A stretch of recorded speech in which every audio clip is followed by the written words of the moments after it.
السلام علیکم ورحمۃ اللہ وبرکاتہ۔ قرآنی دعائوں کے اس چوتھے حصے میں دعاؤں کی فہرست۔ نمبر 1، اپنے والدین کے لیے اللہ سبحانہ و تعالیٰ کی رحمت اور محبت کی دعا۔ نمبر 2، اللہ سبحانہ و تعالیٰ کی خاص رحمت اور اپنے تمام معاملات میں آسانی کی دعا۔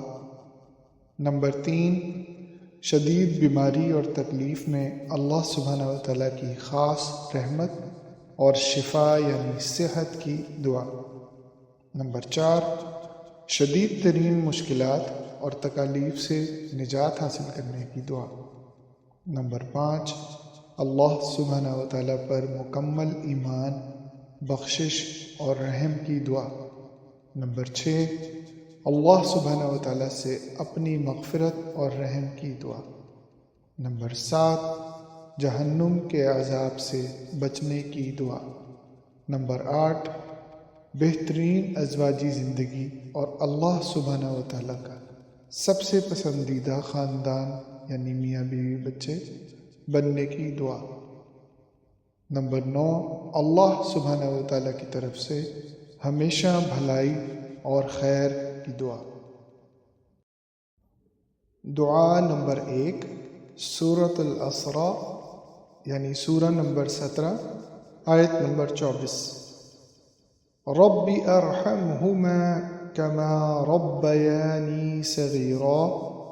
اللہ سبحانہ و تعالیٰ فرماتے ہیں، اور نرمی اور رحم کے ساتھ ان یعنی اپنے والدین کے سامنے جھک کر رہو، اور ان کے لیے یہ دعا کیا کرو کہ اے میرے پروردگار، ان یعنی میرے والدین سے رحمت و محبت فرمائیں جس طرح انہوں نے رحمت و شفقت کے ساتھ مجھے بچپن میں پالا تھا۔ دعا نمبر 2، سورۃ الکہف یعنی سورہ نمبر 18 آیت نمبر 10۔ ربنا آتنا من لدنک رحمہ وہیئ لنا من امرنا رشدا۔ اے ہمارے پروردگار، ہم کو اپنی خاص رحمت سے نوازیں اور ہمارے تمام معاملات کو درست کر دیں، یعنی ہمارے تمام کاموں میں آسانیاں پیدا کر دیں۔ دعا نمبر 3، سورۃ الانبیاء یعنی سورہ نمبر 21 آیت نمبر 83۔ انی مسنی الضر وانت ارحم الراحمین۔ اے میرے پروردگار، میں بہت بیمار اور شدید تکلیف میں ہوں، آپ اپنی خاص رحمت سے مجھے شفا عطا فرمائیں، اور آپ بے انتہا مہربان اور نہایت رحم کرنے والے ہیں۔ دعا نمبر 4، سورہ الانبیاء یعنی 21 آیت نمبر 87۔ لا الہ الا انت سبحانک انی کنت من الظالمین۔ اے میرے پروردگار، آپ کے سوا اور کوئی ہمارا اللہ خالق اور مالک نہیں ہے، پاک ہے آپ کی ذات، بے شک میں ہی ظالموں میں سے ہوں۔ دعا نمبر 5، سورہ المومن سورہ نمبر 23 آیت نمبر 109۔ ربنا آمنا فاغفر لنا وارحمنا وانت خیر الراحمین۔ اے ہمارے پروردگار، ہم آپ پر مکمل ایمان لے آئے ہیں، ہمیں بخش دیں، یعنی ہمارے سارے گناہ، ساری غلطیاں معاف فرما دیں، ہم پر رحم فرمائیں، آپ ہی تو سب سے بہترین رحم کرنے والے۔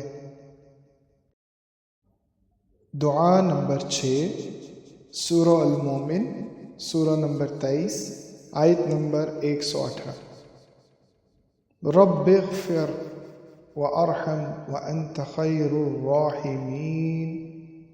اے میرے پروردگار، میری مغفرت فرمائیں، یعنی میرے سارے گناہ، ساری غلطیاں معاف فرما دیں، اور مجھ پر اپنا رحم فرمائیں، آپ ہی تو سب سے بہترین رحم کرنے والے۔ دعا نمبر 7، سورہ الفرقان، سورہ نمبر 25، آیت نمبر 65-66۔ ربنا اصرف عنا عذاب جہنم ان عذابها كان غراما انها ساءت مستقرا ومقاما۔ اے ہمارے رب، ہمیں جہنم کی عذاب سے بچا لے، بے شک اس جہنم کا عذاب آپ کے مجرموں، گناہ گاروں، ظالموں پر لازم ہونے والا ہے۔ بلا شبہ وہ بہت ہی برا ٹھکانہ اور بری قیام گاہ ہے۔ دعا نمبر 8، سورہ الفرقان، سورہ نمبر 25، آیت نمبر 74۔ ربنا هب لنا من ازواجنا وذریاتنا قرة اعین واجعلنا للمتقین اماما۔ اے ہمارے رب، ہم دونوں یعنی شوہر اور بیوی اور ہماری اولاد کو ایک دوسرے کے لیے آنکھوں کی ٹھنڈک بنا دیں، اور ہم سب کو ایسا مثالی پرہیزگار یعنی آپ کے تابع فرمان، آپ سے شدید محبت کرنے والا خاندان بنا دیں کہ دوسرے پرہیزگار خاندان اس کی مثال دیا کرے۔ دعا نمبر 9، سورۃ القصص، سورہ نمبر 28، آیت نمبر 24۔ رب انی لما انزلت الی من خیر فقیر۔ اے میرے پروردگار، میں آپ کا محتاج ہوں ہر اس بھلائی اور خیر کے لیے جو آپ مجھے عطا کر دیں۔